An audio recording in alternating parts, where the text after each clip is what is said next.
A wave of hushed whispers wafted gently across the crowded room. Men from all walks of life sat in an endless anticipation, patiently containing their mounting enthusiasm.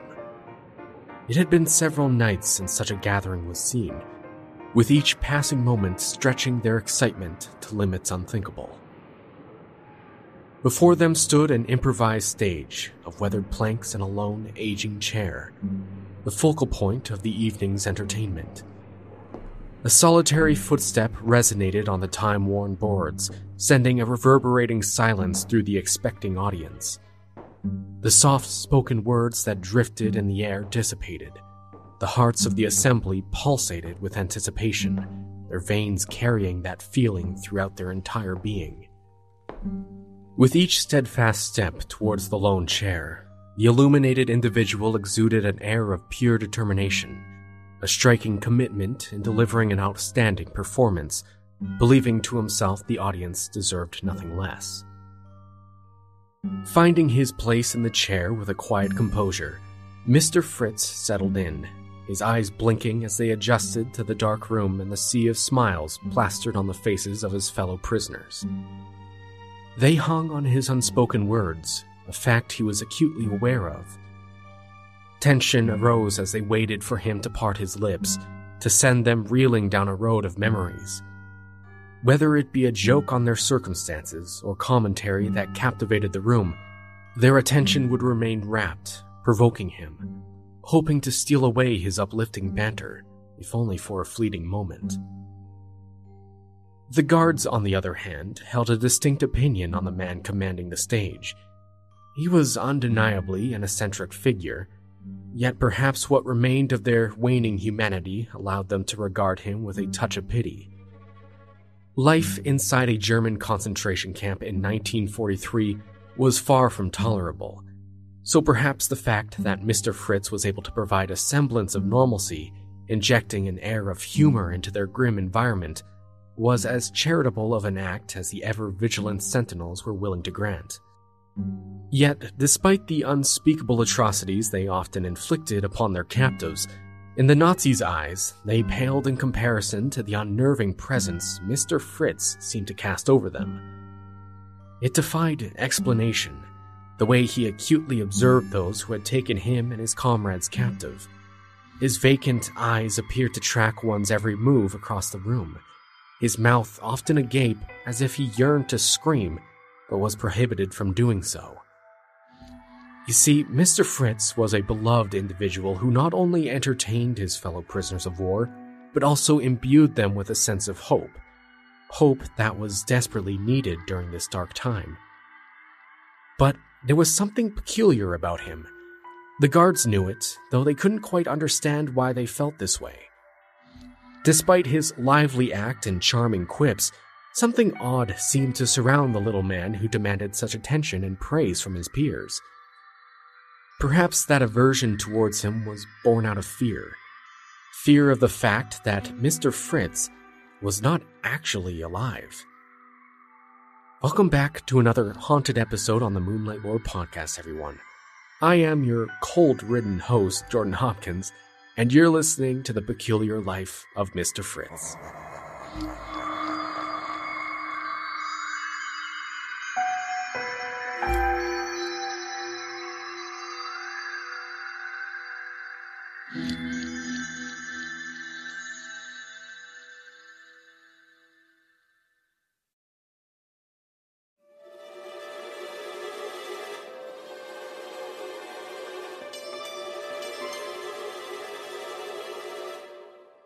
Within the dire confines of the Stalag 2B concentration camp, located approximately 2.5 kilometers from the small town of Hammerstein, Poland, thousands of detainees endured unimaginable hardships who served only two purposes: bolstering the strained German economy through forced labor and administering severe punishment upon those deemed enemies of the German war effort.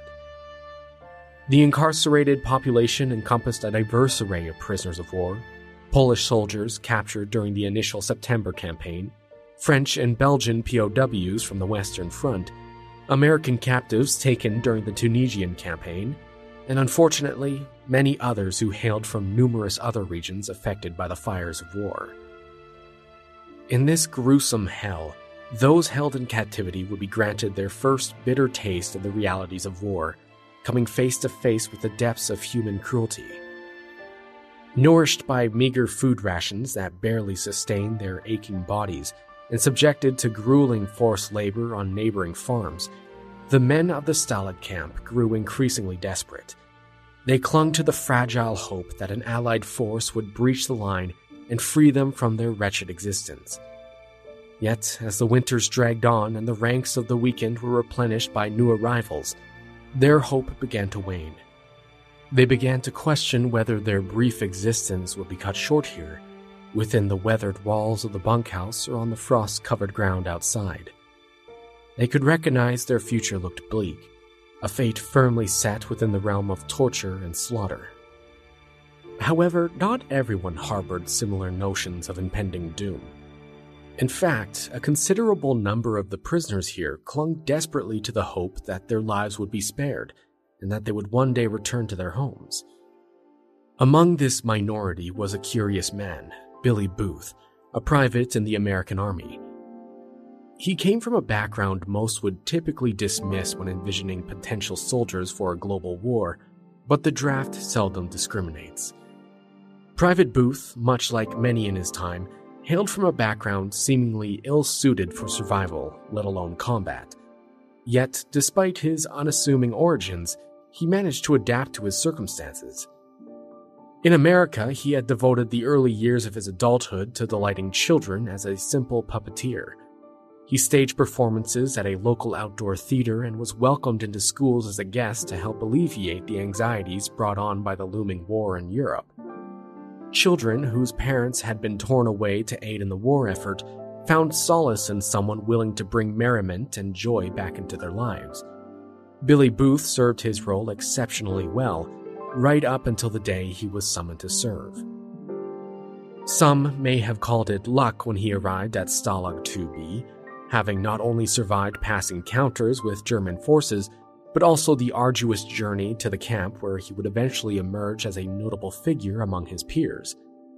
Others, possessing a clearer perspective of reality, might argue that true luck would have entailed a swift and abrupt end by a skillfully aimed bullet on the battlefield, rather than being brought to such a morbid place.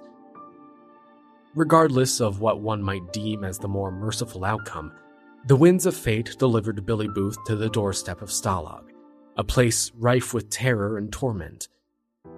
He bore witness to the first-hand horrors inflicted upon his fellow countrymen, the enduring punishments dispensed by his captors. Surprisingly, though, it didn't necessarily break his spirit as one might think. Yes, confronting the immoral wickedness entrenched in the Nazi hierarchy sent shivers down his spine, but he also recognized that if he and his fellow prisoners were to survive in such a place steeped in misery, they would require some distractions in their everyday lives. They needed a semblance of normalcy. They would need hope, and hope was something Billy Booth was confidently familiar with. He recalled his time in wide-open parks and packed school assemblies, ensuring that hope would forever be etched in the young minds of growing adolescents. He possessed a talent for it, a talent that was desperately needed here. In a bid to distract themselves from their abhorrent living conditions, where even rats would deem bleak, the captives of Stalag 2B initiated a series of small evening gatherings to provide some much-needed entertainment. Many would break into song, aiming to infuse the crowded bunkhouses with an air of optimism. Late into the night, jokes were exchanged, igniting a cascade of hearty laughter among the men who were otherwise worn and defeated. Billy Booth recognized the opportunity to rekindle his former passion for entertaining, though he found himself lacking the usual tools of his trade. His previous acts hinged on the lively and witty banter exchanged between himself and one of his puppets. Unfortunately, any such props were in short supply here, so we needed to think outside the box. During the daytime, many of the men were forced to march to one of the nearby farms in the area, where they toiled until dusk, attempting to produce enough rations for both themselves and the German army. Private Billy was unfortunately intimately familiar with this routine, having been assigned this task several times since his arrival, and it was with this familiarity that he would allow himself to forge a rather friendly rapport with the elderly Polish farmer who owned the land. In exchange for taking on a few additional chores, the kind-hearted old farmer donated Billy a handful of weathered newspapers and a small bottle of pink paint. It wasn't much, but it was enough to get the man started on his design.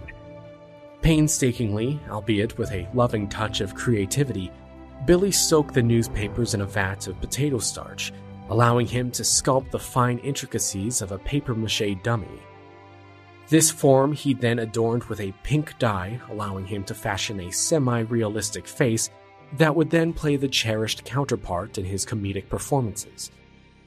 As he carefully applied the final flourishes to his personal project, Billy Booth gazed upon his crude creation with pride, before finally bestowing it the name of Mr. Fritz.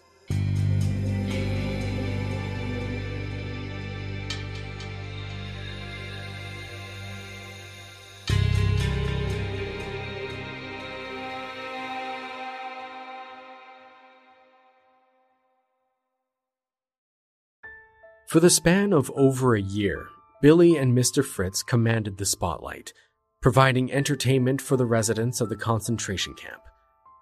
Just as he had aimed to do so upon his arrival, Billy was determined to inject a measure of solace into everyone's lives, defying what seemed impossible.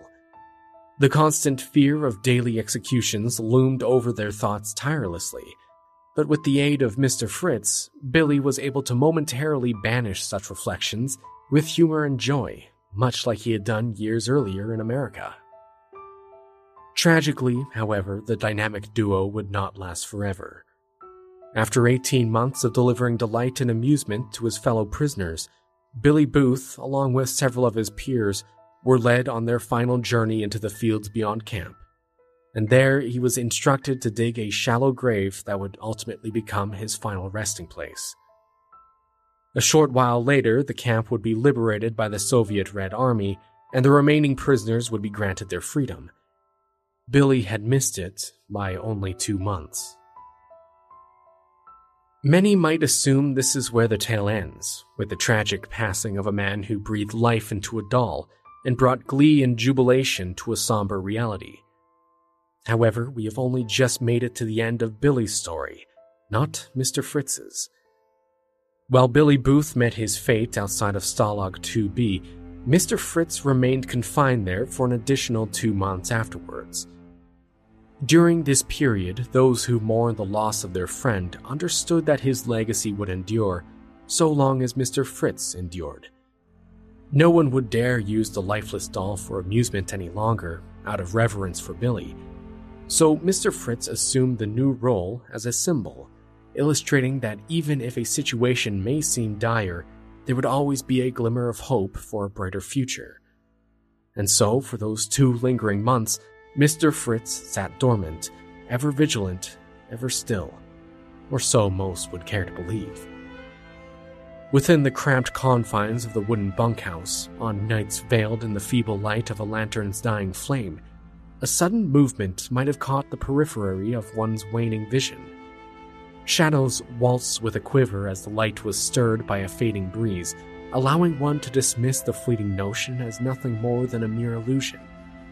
Yet some might have sworn that the lifeless doll in the corner now aimed its infinite gaze upon them, unlike it had been before.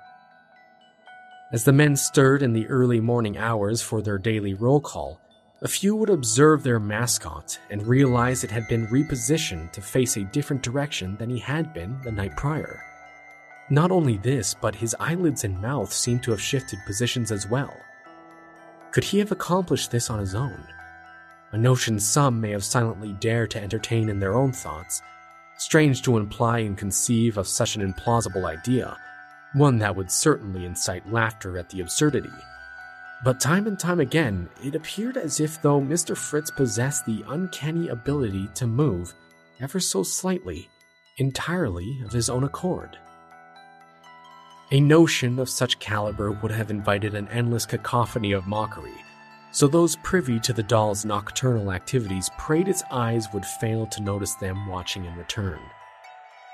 For 2 prolonged months, the terrors of the concentration camp were now bolstered by the eerie occurrences, known only to a vigilant few. Upon the camp's liberation, many yearned to leave behind the painful memories it held. Some may have had more reason than others. Among those few who had failed to encounter such otherworldly phenomena, there was a collective agreement to ensure that the cherished memory of Billy Booth, along with his enduring legacy, would be conveyed to his waiting family back home. As the liberated Allies packed their scant belongings, Mr. Fritz had found himself in the unassuming care of one man, one who resolved that his new mission was to bring the doll to America. A tedious task to haul such an object across Western Europe and transport to North America, but the man's resolve was unwavering. A special part of Billy Booth would see home again. After emerging from the grim shadows of the Stalag 2B concentration camp, Mr. Fritz and company embarked on their final journey through Europe. Passage out west proved to be quite manageable, greatly due to the influx of Allied soldiers now steadily making their advance eastwards, liberating villages and citizens of the tyranny of Nazi occupation. The exact details of this adventure and whether or not he truly made it into the hands of Billy Booth's next of kin remain shrouded in mystery. But what is certain is the subsequent chapter in his story. In time, those who once filled the wooden beds of the camp's bunkhouses had attempted to put that part of their lives behind them, hoping to forget. In doing so, very few lingered on the thought of Mr. Fritz, as he was just an inanimate doll after all. Besides, he had served his purpose. Everyone was now free. Hope had endured. Perhaps some may have had a lingering thought of the doll who had once made their miserable lives a little more bearable, but most had only wished to forget and move on. Eventually, Mr. Fritz would resurface in the coastal haven of Myrtle Beach, South Carolina. There, he had been placed in a quaint antique shop filled with an array of curiosities from a bygone era, just like him. Over the passing years, the peculiar little doll patiently waited, gathering dust, all the while quietly observing the oblivious patrons who came and went. Most who caught a glimpse of his figure resting in the back corner were met with a confusing mixture of unease and magnetism. There was no doubt this object held a storied past, yet what that past might have been, one could only ponder in their imaginations. He had the strangest little details about him that truly set him apart from the rest of the Emporium's inventory. Does his eyes truly shift back and forth as the shop's proprietor enthusiastically claims? Does he watch, fully aware of his surroundings, cognizant of those who approach? Despite of the noble role he played in Poland during the war, he was an anomaly that eluded prying minds. Knowing his history, one might attribute the part he played in uplifting spirits and relieving tension on par with many acts of heroism portrayed in many wartime myths. Yet, now he sat covered in dust, in a dimly lit corner of an old shop, serving as the victim of mockery by those who could not look beyond his grotty features and were ignorant of his past. One may assume those years of mistreatment may have caused Mr. Fritz a great deal of frustration, sowing resentment that would alter anyone's once unbreakable temperament. One might only need to use their imagination, allow it to run wild if you will, to picture the mischief Mr. Fritz may have stirred up while unsupervised by the vigilant customers.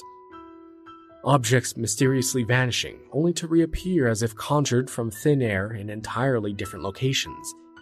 Fragile items teetering to their sides or subtly shifting in place would leave an individual to ponder whether a passing gust or a clumsy elbow may have been the culprit.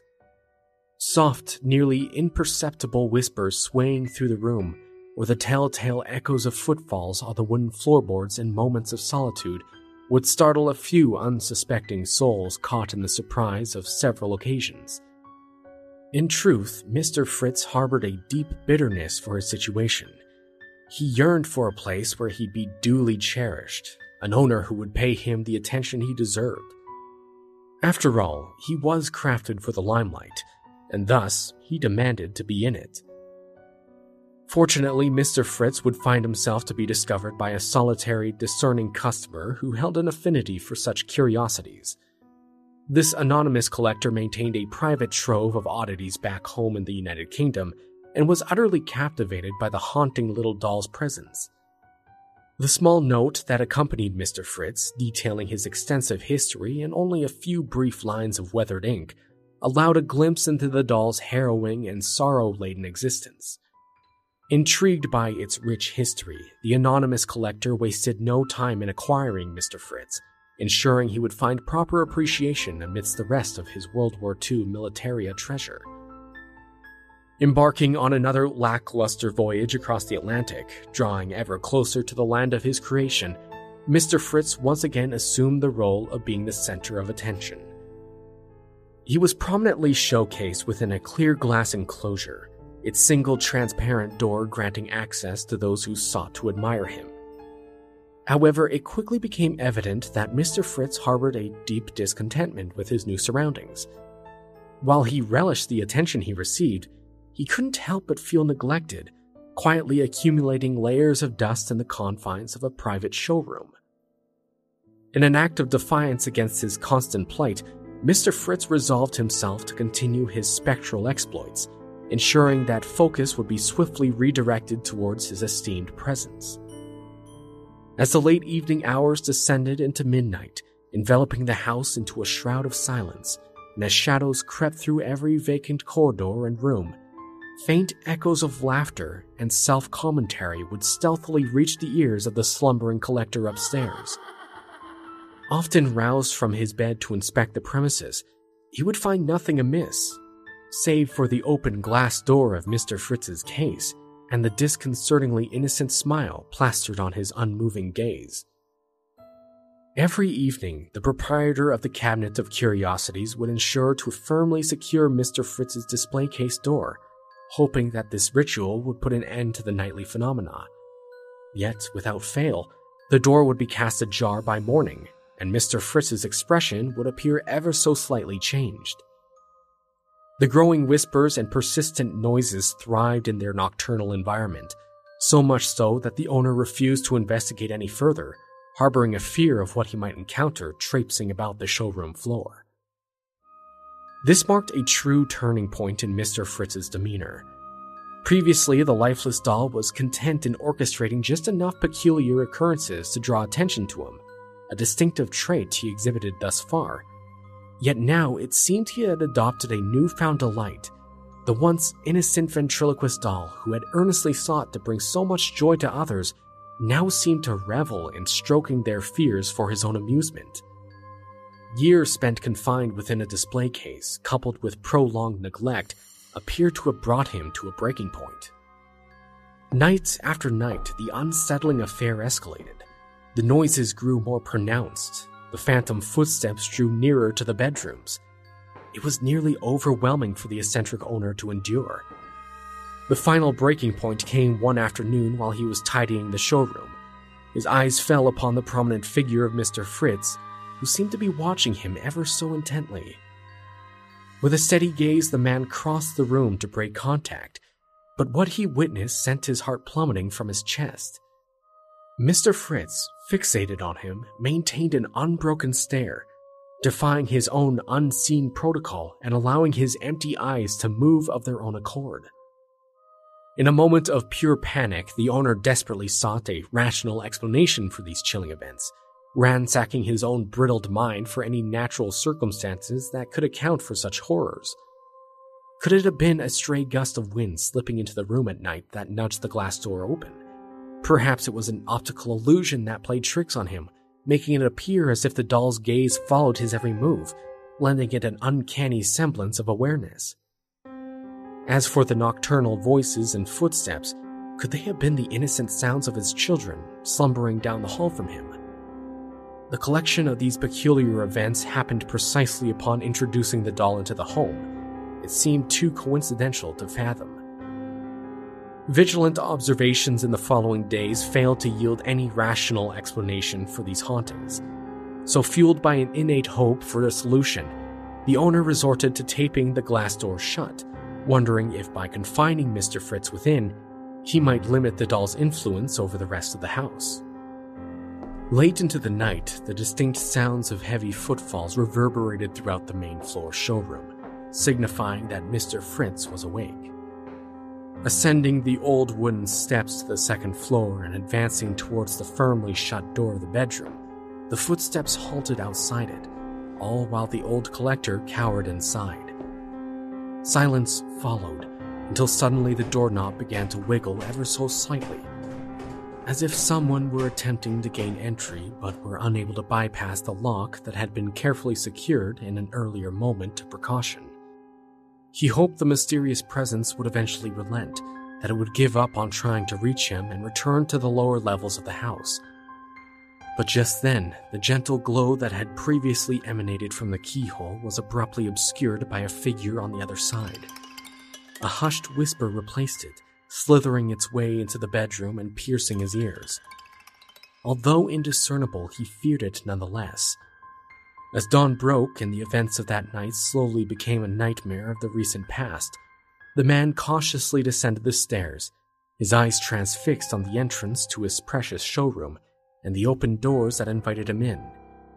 The tape he had meticulously wound around Mr. Fritz's display case lay torn on the floor, a menacing smile etched across the doll's rosy cheeks. Recognizing the imminent risks he took in hosting such a malevolent doll inside the house, the owner hoped isolation would prevent Mr. Fritz from continuing his reign of terror. For a considerable stretch of time, Mr. Fritz was banished to the outdoor garden shed, away from the home and those who he might attempt to harm.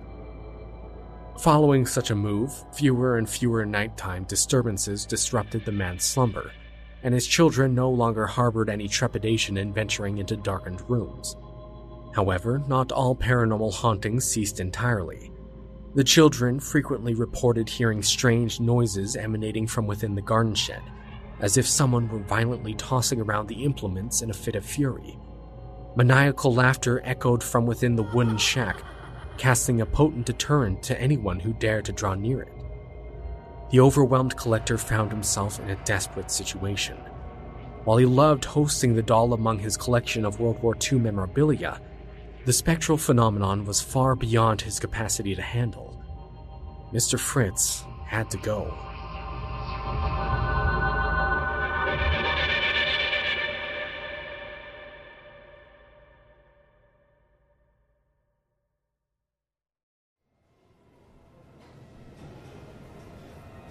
Amidst the jubilant cheer of a festival in Liverpool, the antiques dealer wove his way through the lively crowd, hoping for a chance to come upon someone willing to take on the responsibilities of housing Mr. Fritz in their collection. It was here he would encounter Michael Diamond, a renowned collector of the eccentric and enigmatic who held a penchant for the unusual. The anonymous collector approached him, a note of concern in his voice, and recounted the harrowing tale of how he had come to possess such a problematic doll. Needless to say, Michael was utterly captivated by the narrative woven before him. Mr. Fritz, he believed, would make a splendid addition to his own cabinet of curiosities. The only matter left to resolve was to haggle the price of such an abnormal acquisition. A World War II ventriloquist doll with such a remarkable history was bound to command a hefty sum, particularly one that was also haunted as Mr. Fritz. However, the collector's desperation to be rid of it seemed to weigh heavily in the balance, ultimately lending him to offer Mr. Fritz at no cost. In essence, the prospect of dealing with the paranormal hauntings that accompanied it proved too arduous to bear while awaiting a buyer to take an interest. With that, Michael Diamond was granted full possession of the doll, under the one condition that Mr. Fritz would never set foot in the collector's residence ever again. As Michael so affectionately calls it, Mr. Fritz was quickly administered into his freak room, where an assortment of other eccentric oddities were carefully placed on display. Almost immediately, the echoes of paranormal hauntings began to sprout throughout the house, mirroring the experiences of the anonymous collector before. Yet, Michael approached these encounters with resolve. Each morning, the enigmatic doll's display case would be found ajar, and at times the entire case itself had shifted, resting several inches away from its original position on the table. Faint noises coming from the freak room would rouse the household in the middle of the night, prompting investigations that yielded nothing aside from Mr. Fritz's glass enclosure being open. With his curiosity now piqued, Michael took up to setting a GoPro camera to document the doll and its nightly escapades. Over the span of 2 nights, the glass door would be recorded, opening all on its own, allowing Mr. Fritz access to the rest of the house. But most concerning of all, while remaining confined within the display, Mr. Fritz's expression would suddenly change. His eyes were caught blinking and his mouth fell open and closed as if engaging in a silent conversation with someone off camera. The video Michael eventually shared online garnered the attention of both skeptics and believers, leaving them all astounded by the inexplicable footage. Some investigative viewers claim they hear a distinct clicking sound, as though a mechanical mechanism had been triggered to allow the door to swing open, simultaneously altering Mr. Fritz's expression. Others speculated wildly, suggesting that the video had been doctored using editing software to lend an eerie vitality to the motionless figure. Though most remain in a state of reserved wonder, pondering what might truly animate the doll. Could it be the lingering spirit of Billy Booth, ensnared within his own creation? Or perhaps something different altogether, and potentially malevolent? In a dramatic move, Michael adopted an extra layer of caution by securing the display door with a sturdy metal chain, its lock only accessible by him. Thus far, this measure has proved effective in confining whatever spectral presence that might be living within the doll. It's been a woeful existence for poor old Mr. Fritz, born into the grim captivity of a Nazi concentration camp, only to find himself trapped once again within a small glass case as the world passes by. One could only imagine the depth of his resentment and unbridled fury, should he ever find himself free once again.